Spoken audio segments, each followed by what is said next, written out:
คนโมเห็นกันโดนเนาะห่างหายไปก็คือที่เราเที่ยวเนาะพวกเขาไว้ลงคลิปมาโดนแล้วพอติดภารกิจเนี่ยนะกะจะได้ทีมงานเขาพวกเขาออกที่พร้อมๆกันเนาะเพราะว่ามีอากาศหนาวเย็นแรงเนาะกับวันนี้พวกเขาจะไปร่วมการทีมเนาะท่องแป้งโดยเฉพาะเป็นสุกยูการท่องเที่ยวก็แผนกแถลงข่าววัฒนธรรมและท่องเที่ยวเนาะที่ได้จัดงานนี้ขึ้นเนาะซึ่งพวกเขาจะทีมไปเบิ่งแหล่งท่องเที่ยวทางเมืองจอมเพชรเนาะแพร่รถบางวันนี้พวกเขาเข้าไปเนาะมีการเต้าโฮม6:30 นาทีแล้วตอนนี้ก็6:35เนาะตอนนี้พวกเขาจะนำไปบอลจุดเต้าโฮมเนาะซึ่งจะไปหับเสื้อแล้วก็จะขึ้นปักข้ามไปทางฝั่งเมืองจอมเพชรเนาะซึ่งจะมีความม่วนซื่นและมีกิจกรรมอย่างนั้นติดตามพร้อมๆกันในโอกาสต่อไป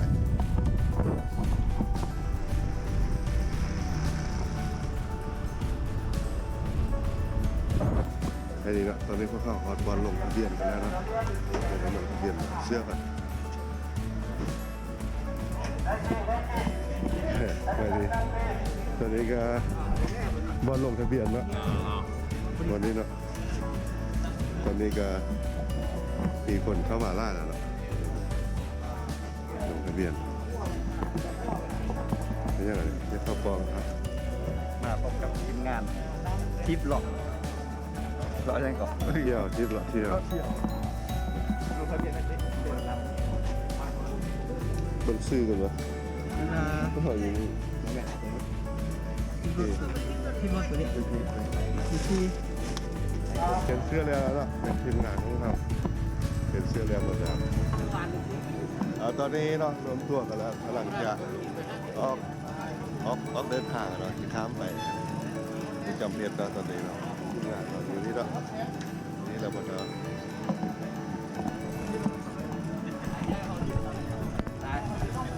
เดี๋ยวหน้ามันกองมันไปแล้วเนาะไอ้รอบนึงเหมาเขาที่กระบอกบอลตอนนี้กำลังมาแล้วต้นกำลังจิตตก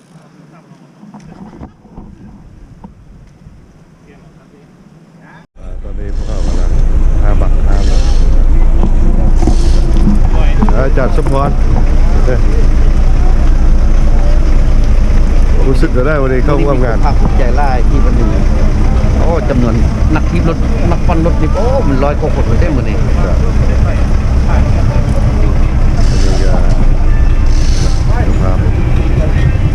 อากาศก็เย็นๆนะวันนี้นะสมัยเลิกก็คงจะได้เข้าอะไรขึ้นเดี๋ยวบ้างแล้วนะ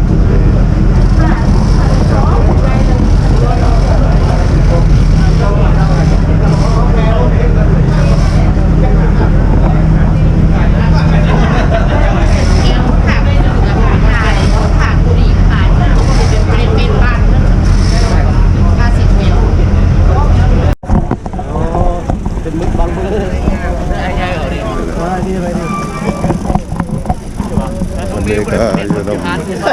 ดูได้นะสำหรับพ่อมาอาจารย์โบแล้วเปลี่ยนเกินอันนี้ราชสมพงษ์เนาะ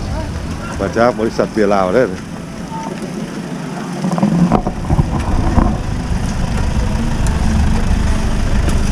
ตอนนี้ก็เทปขึ้นมาเนาะกูสั่นเพิ่ม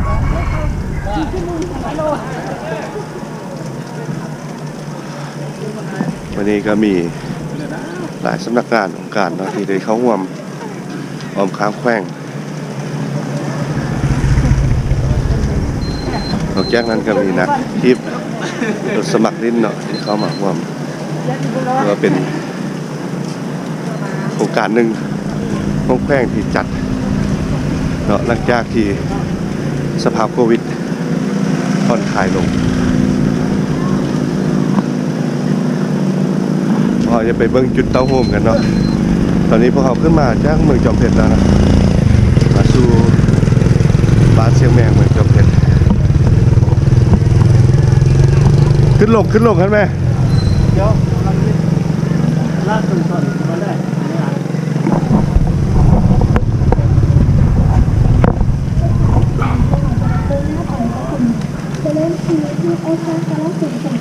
ตอนนี้เนาะ แค่แบบนี้ ทางบัตรจองเพลงที่ต่อไปคือบัตรร้องเพลงยึดที่บัตรร้องเพลงเที่ยวจบนะคะฝั่งต่างๆประมาณบัตรร้องเพลงเขาเด็ก5 นาทีครั้งแรกเที่ยวจบแล้วจะไปที่ต่อไปคือบัตรน้องสักกะลินและบัตรท่าเที่ยวสำหรับบัตรน้องสักเที่ยวเป็นพวกของจะบอกกันกันจ้าปลาสนามพงถนนบดีนันจ้ามีฝนตกเหตุการณ์ถนนเลย เปิดงาน หลังจากนั้นพวกเขาจะได้เที่ยวส่งทัศนียภาพส่งของมุดน้ำเข้าบ้าน เจ้าก็ยังดูแลพังเรื่องหมดเลยโดยนี่แหละเราคือเนี่ยเรื่องพังเรื่องเลยแค่นั้น ตอนนี้เนาะหลังจากที่ได้เมื่อพิธีเป็นทางการแล้วพวกเขาไปซิปต่อชิปไปต่อเนาะในพิธีทางการนี่เราก็จะไปสถานที่ท่องเที่ยวเป็นเฉพาะกับนั้นวัดทางเมืองจอมเพชรเนาะหรือว่าทางเขตบ้านเสียงแมน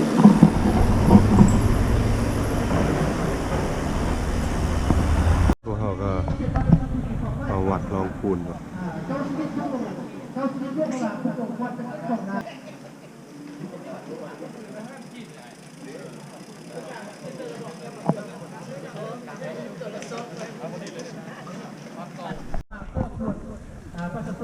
นี่ก็มาฟังกันอีกเนาะประวัติ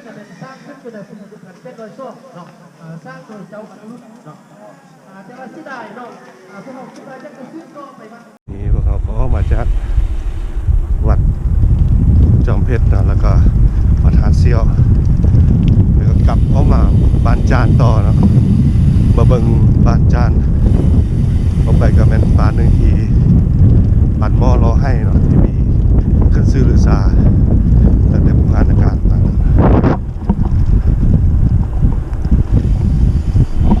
บนทางก็ดีแล้วเนาะตอนนี้ทางผู้ย่างไปฮอดพุ่นแหละเขตบ้านจานพุ่นแหละเนาะไปติดตามครับแล้วจะมีกิจกรรมยังต่อมวนกิจกรรมบ้านจานเนื้อเนาะตัวนี้น่าจะเป็นบอนสุมสนที่เขาเจ้าเฮ็ดกิจกรรมเป็นซุ่นเนาะให้เป็นซุ่นเดียว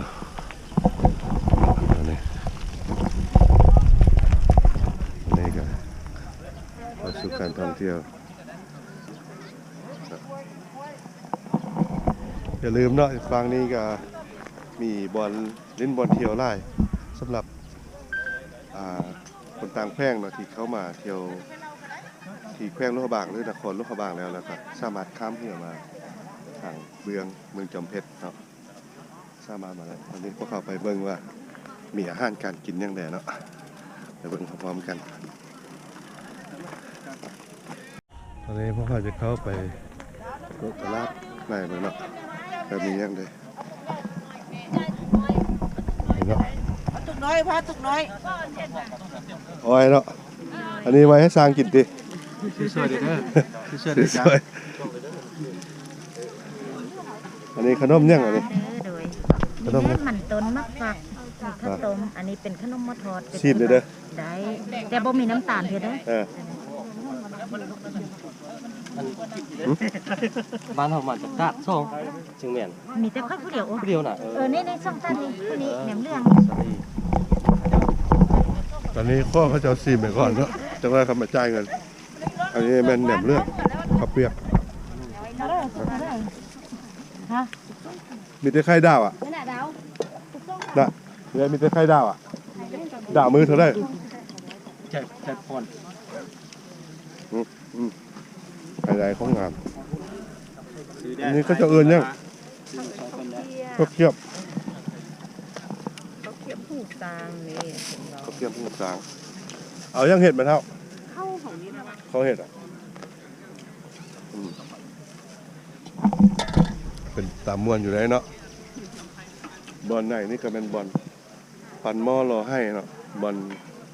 ค่ายโดยเฉพาะเขาเป็นตามสั่งเนาะหรือว่าตามแบบเขาจะเอาที่เฮ็ดมาแต่โดนแล้วเดี๋ยวไปซอกบอลกินนิดนึงก่อนเนาะจะจ่ายเงินให้เขาเจ้าก่อน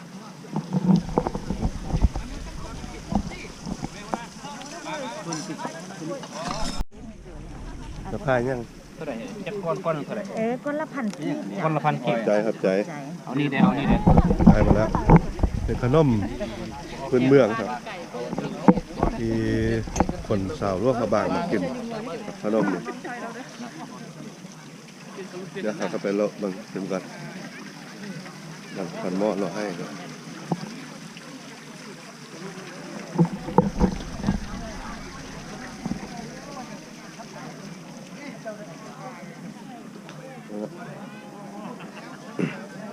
ได้ยังเด้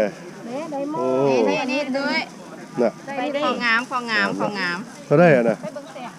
พัน น่ะ งามก็บอล โอ้ มันจะดิกเซยนะโตแต่ว่าน่าจะตะกั่วสลีแล้ว ตกแล้วละเอาไหม เพิ่มรถมันเขียนอันนี้นะเอาไปใส่อันเลียนอันนั้น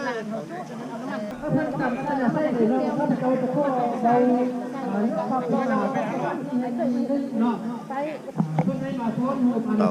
ค่ายตัวเขาได้ ตัว10,000 ตัว10 บาทสายมา แม่ซื้อสวย มีซอยนะแม่ก็ตุดเต่าเนาะวันนี้ก็แทบปันเนาะเป็นรูปสัตว์ต่างๆเนาะที่พวกเขาเห็นเนาะเป็นเมื่อก่อนนี่เด็กน้อยของคนลาวเนาะจะลิ้นงัวควายแล้วเนาะแล้วตูซี่เนาะตูซี่เคยลิ้นบ่ đi khỏe đi khỏe chơi cả thế เนอ เนาะ บอกจะว่าบุญที่ขวัญเสียกันอย่างไร เนาะ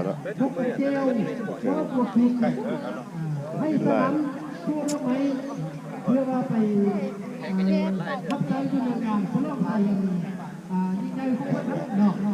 นับตั้งแต่นั้นมาเครื่องหัตถกรรมปฏิเท่าวันจันทร์นี้เขาได้มีมูลเชื้อนับเวลานั้นมา กินยังประทาน แหนมข้าวแหนมข้าว แหนมข้าว เพชรด มะเผ็ดด ำไปดิ ำดิทานท โอ้ อง ยมันบอด ทานทองว่าร้านปลาแดกก็มานี่มาแล้วตอนนี้พวกเขากำลังจะเดินทางกลับเนาะซึ่งพวกเขา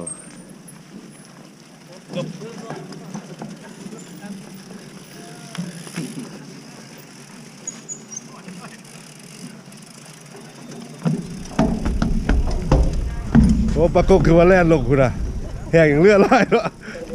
โอ้แล่นลงเลยระวังเอ้ย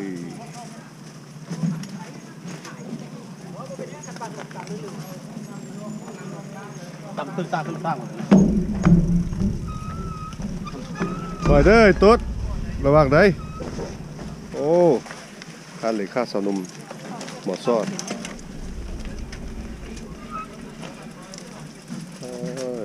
ซูสันนะมัน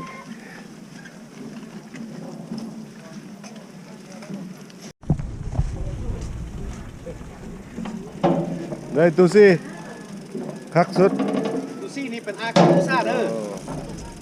อ ได้อาจารย์ เนี่ยเราซื้อหนังหมา คักว่ามาเนี่ย โอ้สบายที่สุดไป ส เลย บายที่สุดตอนนี้กำลังลงมาหมดแล้วเนาะ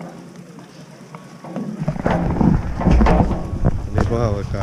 เดินทางกลับสู่นครหลวงพระบางเนาะซึ่งว่าทริปนี้เป็นทริปหนึ่งที่จะให้ทุกคนเนาะมีความเมื่อวานบนซื่นเนาะก็อยากเชิญชวนเลยเนาะทานได้ที่อยากจะคลิปรถเนาะเพื่อเที่ยวชมธรรมชาติเนาะก็สามารถมาได้เนาะตอนนี้พวกเขาเบิ่งบรรยากาศรอบๆเนาะ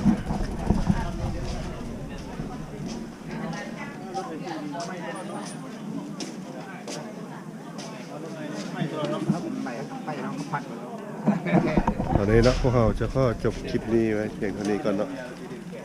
คลิปหน้าเนาะมาครับชมกันต่อนะอย่าลืมกดไลค์กดแชร์กลุ่มข่าวเนาะที่เที่ยวกับกลุ่มสุขภาพ